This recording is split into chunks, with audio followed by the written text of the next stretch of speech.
الحمد لله رب العالمين والعاقبة للمتقين والصلاة والسلام على سيد المرسلين خاتم النبيين محمد وعلى آله وصحبه أجمعين أما بعد. حضرات، اللہ تعالیٰ نے قرآن مجید میں جو اپنے بڑے احسانات گنائے ہیں، ان میں سے ایک بہت بڑا احسان قرآن مجید میں اللہ نے یہ گنایا ہے کہ وَأَلَّفَ بَيْنَ قُلُوبِهِمْ لَوْ أَنفَقْتَ مَا فِي الْأَرْضِ مَا أَلَّفْتَ بَيْنَهُمْ، کہ اللہ نے فرمایا کہ اللہ نے ایمان والوں کے دلوں کو آپس میں جوڑ دیا ہے. رسول اللہ صلی اللہ علیہ وسلم کی آمد سے پہلے جو عرب کے مختلف قبیلوں میں دشمنیاں تھیں، انصار میں آپس میں دشمنیاں تھیں، مکے کے مختلف خاندانوں میں آپس میں دشمنیاں تھیں، جب اللہ کے رسول صلی اللہ علیہ وسلم کو اللہ نے بھیجا تو آپ پر جو کتاب نازل کی اس کی تاثیر اور اس کی برکت سے اور رسول اللہ صلی اللہ علیہ وسلم کی ذات بابرکت اور آپ کی محنت سے اللہ نے ان کے دلوں کو آپس میں اس طرح سے جوڑ دیا کہ ایسے وہ بن گئے جیسے سب کا دل ایک ہے، جیسے پیچھے ان کے آپس میں کوئی لڑائیاں ہوئی ہی نہیں تھی، کسی طرح کی کوئی دشمنی تھی ہی نہیں. اس طرح سے آپس میں ان کو ایک جٹ کر دیا. اللہ نے کہا کہ یہ اللہ کا احسان ہے. لو انفقت ما فی الارض، کہ اگر آپ دنیا کی ساری چیزوں کو بھی خرچ کر دیں تو ان کے آپس کے دلوں کو جوڑ نہیں سکتے. یہ اللہ نے جوڑا ہے. یہ اسلام کے اہم مقاصد میں ہے، آپس میں جوڑے رکھنا، آپس میں محبت سے ایک دوسرے کو قائم رکھنا، معاشرے کو آپس میں اتحاد کے ساتھ قائم رکھنا، یہ اسلام کے اہم مقاصد میں سے ہے. اس کو علماء نے جنت کی کنجی اور دروازہ بتایا ہے. یہ کسی بھی معاشرے کی حفاظت کا ضامن ہے. یہی چیز کسی بھی معاشرے کو طاقتور بناتی ہے. دشمنوں کے دلوں میں ان کا خوف، ان کی ہیبت، ان کا رعب اور ان کا دبدبہ ڈال دیتی ہے. اسی کی وجہ سے دشمن ان سے کانپتا ہے. اسی کی وجہ سے اللہ تعالیٰ ان کو سربلندی عطا کرتے ہیں، عزت عطا کرتے ہیں، قیادت ان کے ہاتھ میں دیتے ہیں. یہی وجہ ہے کہ اسلام نے ہر اس چیز کو عام کرنے کا حکم دیا ہے جس سے آپس میں محبت بڑھ جائے، جس سے دوریاں ختم ہو جائیں. آپس میں ایک دوسرے سے سلام کرنے کے لیے کہا کہ آپ آپس میں ایک دوسرے کو پہچانتے ہو یا نہ پہچانتے ہو، ایک دوسرے کو سلام کرنے کے لیے کہا. کوئی بیمار ہو جائے عیادت کرنے کے لیے کہا. ایک دوسرے کو تحفے تحائف دینے کے لیے کہا. کیوں کہا؟ اس سے آپس میں محبت بڑھتی ہے. اس سے دل کی کدورتیں، دل کی نفرت، دل کی دشمنیاں اس کے ذریعے سے دور ہو جاتی ہیں. اور ہر اس چیز سے اسلام نے روکا ہے جن چیزوں سے آپس میں دوریاں پیدا ہوتی ہے، اختلافات کو ہوا ملتی ہے، دل میں نفرت کے بیج بوئے جاتے ہیں، دشمنیاں معاشرے میں عام ہو سکتی ہے. ایسی ہر چیز سے روکا. جھوٹ سے روکا، غیبت سے روکا، آپس میں لگائی بجائی کرنے سے روکا، بدگمانی سے روکا، گالی گلوچ سے روکا. کیوں روکا؟ کہ یہی چیز ہوتی ہے جو آپس میں دشمنیوں کا بیج بوتی ہے. یہی چیز ہوتی ہے جو معاشرے کو ٹکڑوں میں بانٹ دیتی ہے. یہی چیز ہوتی ہے جو نفرت کی ہواؤں کو عام کرتی ہے. اسی لیے ان ساری چیزوں سے اسلام نے اور اللہ کے رسول صلی اللہ علیہ وسلم نے اپنی احادیث میں بڑی سختی سے روکا ہے. بلکہ اللہ تعالیٰ نے قرآن مجید میں ارشاد فرمایا انما المؤمنون اخوہ، کہ مومن تو آپس میں بھائی بھائی ہیں.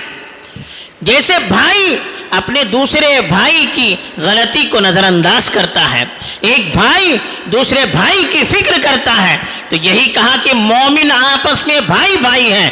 جیسے دو بھائیوں سے گھر میں کچھ آپس میں اختلافات ہوتے ہیں تو وہ گھر سے باہر اس کو نہیں ڈالتے ہیں، آپس میں بیٹھ کر مل بیٹھ کر اس کی اصلاح کرتے ہیں.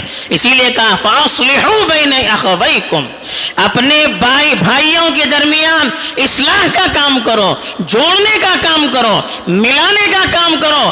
توڑنے کا کام مت کرو، ایسا کوئی کام مت کرو جس سے آپس میں دشمنیاں پیدا ہو جائے، نفرت پیدا ہو جائے، دوریاں پیدا ہو جائیں، جس سے بھائی بھائی الگ ہو جائے، جس سے رشتہ داروں میں تفریق ہو جائے، جس سے پڑوسی پڑوسی کا دشمن بن جائے، جس سے محلے والے دوسروں کے دشمن بن جائیں۔ ایسی ہر چیز سے اسلام نے روکا ہے، بلکہ کہا وہ کام کیجئے جس سے آپس میں صلح صفائی ہو جائے۔ اس کے لیے آپ کو جھکنا پڑے، اس کے لیے آپ کو اپنا عہدہ چھوڑنا پڑے، اس کے لیے آپ کو اپنی رائے سے دستبردار ہونا پڑے، اس کے لیے آپ کو اپنی دولت کھونا پڑے، اس کے لیے آپ کو اپنی چودراہٹ چھوڑنی پڑے۔ ہر چیز کی قربانی دینی چاہیے آپ اپنے معاشرے کی اصلاح کے لیے، آپس میں جوڑ کے پیدا کرنے کے لیے۔ اسی لیے کہا واتقوا اللہ، اللہ کی نافرمانی سے بچتے رہیے، اللہ سے ڈرتے رہیے۔ یہ اللہ نے وارننگ دیتے ہوئے کہا دیکھو تمہارا نفس کبھی تمہیں جھکنے نہیں دے گا، تمہاری خواہشات اور جذبات کبھی تمہیں جھکنے اور اصلاح کرنے نہیں دے گی، شیطان کبھی تمہیں آپس میں ملنے نہیں دے گا۔ اسی لیے کہا نظر اللہ پر ہونی چاہیے، اللہ کی نافرمانی سے بچنے کی فکر کرنی چاہیے، چاہے ہماری رائے کے خلاف ہو جائے، ہماری مرضی کے خلاف ہو جائے، ہماری خواہشات کے خلاف ہو جائے۔ ہمیں دیکھنا چاہیے اللہ کس سے خوش ہوتے ہیں۔ سارے اختلافات کی بنیاد کیا ہے؟ آپ کا نفس ہے، آپ کے جذبات ہیں۔ آپ کا نفس کبھی آپ کو جھکنے نہیں دیتا، آپ کے جذبات آپ کو جھکنے نہیں دیتے ہیں۔ شیطان دل میں غلط خیالات ڈالتا ہے، غلط وسوسے ڈالتا ہے، جس سے ایک دوسرے کی دشمنیاں، چھوٹی سی دشمنیاں بڑی دشمنی میں تبدیل ہو جاتی ہے، جس کی وجہ سے زبان سے ایسے الفاظ نکلتے ہیں۔ ہم ہوش میں اگر رہیں تو یقیناً ایسے الفاظ ہماری زبان سے نہیں نکل سکتے۔ غصے میں آ کر جذبات میں وہ باتیں کہتے ہیں جو نارمل حالات میں انسان نہیں کہہ سکتا۔ غصے میں غصے کا ذریعہ کون ہوتا ہے؟ شیطان ہوتا ہے۔ غصے میں جو بات نکلتی ہے وہ شیطان کی بات ہوتی ہے۔ یہاں تک کہ حدیث میں غصے کی حالت میں قاضی صاحب کو فیصلہ کرنے سے روکا گیا۔ کیوں روکا گیا؟ کہ غصے کی حالت میں انسان نارمل کام نہیں کر سکتا، شیطان غالب آتا ہے۔ تو ایسی صورت میں ہم جذبات میں، غصے میں غلط سلط باتیں کہہ دیں گے، اس کو وائرل کریں گے، پھر اس کے ذریعے سے جو اثرات ہوں گے آپ تصور نہیں کر سکتے۔ ہم دل کی بھڑاس نکالنے کے لیے، ہم دل کی دشمنی کو نکالنے کے لیے وہ باتیں زبان سے نکالتے ہیں جو ایک انسان کے لیے مفید نہیں ہوتی ہے۔ ہم بولتے ہیں، ہم بھول جاتے ہیں، لیکن سامنے والے کے دل پر اس کی کیا چوٹ لگتی ہے، سامنے والے کو وہ کس طرح سے چھپتی ہے، سامنے والا کیا اس سے محسوس کرتا ہے۔ ہمارا وقتی جوش، وقتی جذبات میں نکلنے والے الفاظ ہمیشہ کی نفرت کو پھیلانے والے ہوتے ہیں۔ تو ہمیں اپنے جذبات پر کنٹرول کرنے کے لیے اللہ نے کہا واتقوا اللہ، اللہ سے ڈرتے رہیے، اللہ کی نافرمانی سے بچتے رہیے۔ بھلے ہمارا کچھ بھی ہو جائے، ہم اپنی ذات کو نہ دیکھیں، ہمیں یہ تصور رہنا چاہیے ہمیں مرنا ہے، اللہ کے پاس جواب دینا ہے۔ اسی نفرت کے جذبات کے ساتھ، دشمنی کے ساتھ اللہ کے دربار میں حاضر ہوں گے تو ہمیں کیسے اللہ کے سامنے منہ دکھانے کی جرت ہوگی؟ ہم کیا منہ دکھا سکیں گے؟ کیا جواب اللہ کو دے سکیں گے؟ یہ ہمیں سوچنا چاہیے۔ خالی جوش، خالی جذبات، خالی دوستی یہ کام دینے والی نہیں ہے۔ اسی کو تو مٹانے کے لیے رسول اللہ صلی اللہ علیہ وسلم تشریف لائے تھے، تاکہ ہماری آپس کی دشمنیاں مٹ جائیں، نفرت مٹ جائے، دوریاں ختم ہو جائیں، اختلافات ختم ہو جائیں۔ اسی مقصد کے لیے اللہ کے رسول آئے تھے۔ وَكُنْتُمْ عَلَى شَفَا حُفْرَةٍ من النار فانقذکم منہا، کہا کہ آپ تو آگ کے گڑھے میں پڑنے والے تھے،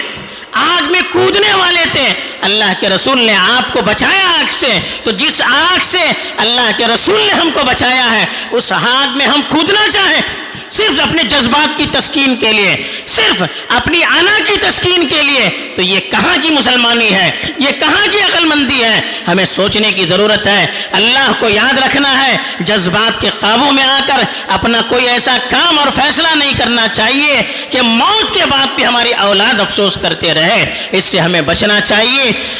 آپسی اصلاح اتنی بڑی بات ہے، اللہ تعالیٰ نے خود قرآن مجید میں فرمایا اگر کسی معاشرے میں آپس میں جوڑنے کا کام ہوتا رہے گا تو اللہ کا عذاب بھی آنے والا ہو، اللہ اس عذاب کو بھی دور کریں گے۔ کہا وما کان ربک لیہلک القری بظلم واہلھا مسلمین واہلھا مصلحون، کہا کہ تمہارا پروردگار کسی بستی کو، کسی قوم کو ان کی نافرمانی کی وجہ سے اس وقت تک ہلاک نہیں کرے گا جب تک وہاں کے لوگ اصلاح کا کام کریں، آپس میں جوڑنے کا کام کریں، ایک دوسرے کو آپس میں محبت سے گلے لگوانے کا کام کریں۔ یہ کام ہوگا تو اللہ کا عذاب نہیں آئے گا، بلکہ یہ کام آپس میں جوڑنے کے کام کو ایک حدیث میں اللہ کے رسول صلی اللہ علیہ وسلم نے نماز سے، روزوں سے اور صدقے سے بھی افضل قرار دیا۔ فرمایا الا اخبرکم بافضل من الصیام والصلاۃ والصدقہ، کہا میں تمہیں ایسی بات نہ بتاؤں جو روزے سے، نماز سے اور صدقے سے بھی بہتر ہے؟ صحابہ نے پوچھا بلا یا رسول اللہ، ہاں بتائیے۔ اللہ کے رسول فرمایا اصلاح ذات البین، آپس میں ایک دوسرے کو جوڑنا۔ کہا یہ کام نفل نمازوں سے، نفل روزوں سے، نفل صدقوں سے بھی افضل ہے، تہجد سے بھی افضل ہے، پیر جمعرات کے روزوں سے بھی افضل ہے۔ ہم دھڑا دھڑ خیرات اور صدقہ کرتے ہیں، کہا اس سے بھی افضل ہے کیا ہے؟ آپس میں جوڑنے کا کام، ایک دوسرے کو قریب کرنے کا کام۔ کہا وفساد ذات البین الحالقہ، آپس کی دشمنیاں، کہا یہ معاشرے کو ختم کرنے والی ہے، مٹانے والی ہے۔ جیسے بال کو حلق کرتے ہیں تو پورا سر صفایا ہو جاتا ہے، ایسے ہی آپس کی دشمنی ہماری نیکیوں کا صفایا کر دیتی ہے، معاشرے کا صفایا کر دیتی ہے، ہماری طاقت کا صفایا کر دیتی ہے۔ اللہ کے رسول صلی اللہ علیہ وسلم نے تو یہاں تک فرمایا، ہر پیر اور جمعرات کو، حدیث شریف میں آتا ہے، مسلم کی، ابو داؤد وغیرہ کی روایات میں ہے کہ ہر پیر اور جمعرات کو رسول اللہ صلی اللہ علیہ وسلم روزے رکھا کرتے تھے۔ رسول اللہ صلی اللہ علیہ وسلم سے پوچھا گیا کہ آپ ہر پیر اور جمعرات کو روزہ رکھتے ہیں، اس کی وجہ کیا ہے؟ فرمایا کہ ہر پیر اور جمعرات کو مسلمانوں کے اعمال اللہ کے پاس پیش کیے جاتے ہیں، اور ہر مسلمان کا اللہ تعالیٰ ہر مسلمان کی مغفرت فرماتے ہیں، سوائے ان لوگوں کی جو آپس میں ایک دوسرے سے دشمنیاں کرتے ہیں۔ کہا کہ ان کو چھوڑ دو، جب تک یہ آپس میں اصلاح نہ کرے ان کی مغفرت نہیں کرنا۔ کتنی سخت بات فرمائی کہ آپس کی دشمنیاں اللہ کی مغفرت سے محرومی کا سبب بنتی ہے۔ پھر بھی ہمیں احساس نہ ہو، ہم اپنی ذات کے لیے، اپنے جذبات کے لیے وہ کام کریں، زبان سے اپنے بھائی کے ایک مسلمان بھائی کے متعلق وہ الفاظ کہیں جو ایک کافر کے متعلق بھی کہنے کی ہمیں اجازت نہیں ہے۔ ایک مسلمان کی عزت، رسول اللہ نے فرمایا کہ اللہ کے نزدیک کعبے سے بڑھ کر ایک مسلمان کی عزت ہے، ایک مسلمان کا احترام ہے۔ ہم کعبے کی عقیدت تو اپنے دل میں رہتے ہیں، کعبے کا تو احترام کرتے ہیں، لیکن ایک مسلمان بھائی کو برا بلا کہنے سے ہم بچتے نہیں ہیں، ان کی ہمارے دل میں کوئی قدر و قیمت نہیں۔ کہاں کا ایمان ہوگا؟ تو ہمیں ذرا سوچنا چاہیے، کیوں ہماری طاقتیں بکھر رہی ہے، کیوں دشمنوں کے سامنے ہماری عزتیں پامال ہو رہی ہے؟ اتنی بڑی تعداد میں مسلمان ہونے کے باوجود کوئی ہماری حیثیت نہیں، نہ ہماری بات کا وزن ہے، نہ ہمارے فیصلوں کا وزن ہے، نہ دشمنوں کے دل میں کوئی وقار اور احترام ہے۔ وجہ اس کی کیا ہے؟ آپس میں ہم ملنا نہیں چاہتے۔